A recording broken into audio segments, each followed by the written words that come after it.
So in the plan today, we're here investigating Snow Rugby. We were on the field, Dimitri Yashvili and I, with Land Rover, just having a go. And it's the first time I've run around and got involved, probably for sort of 3 years. So yeah, it's fun, huge amounts of fun. It's very different. The snow is not like the grass, it's not flat, so it's harder to find the good steps.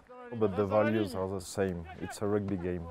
This England squad has been in amongst the best of the best for several years now, and every time they play the best, there's always this expectation that we're going to win or it's going to be close. And I'm excited for the learning that's taking place, as long as it's backed up by a real desire and energy.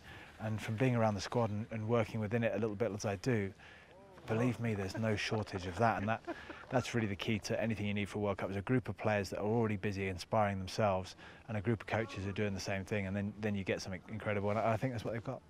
Owen Farrell, he has a leadership quality, and he has a real conviction about how he sees the game.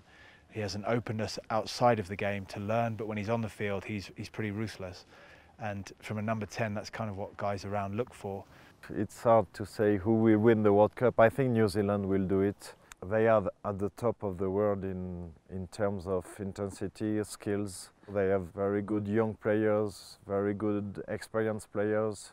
You look at this Wales team and our England team in 2003, and yeah, they've won a Grand Slam in World Cup year, which means they've gone unbeaten for, that has to be, a year. For me, it's important that they did it, but it's only as important as they make it. Yeah, these guys, I'm sure they'll be the first to say that what won the Grand Slam won't be good enough to win the World Cup, but if they add on top of that, it's a great place to be in. Ireland are dangerous. If we'd have had a World Cup this autumn, we'd be speaking about Ireland exactly the same way we've just spoken about Wales. One sort of group of games doesn't change anything.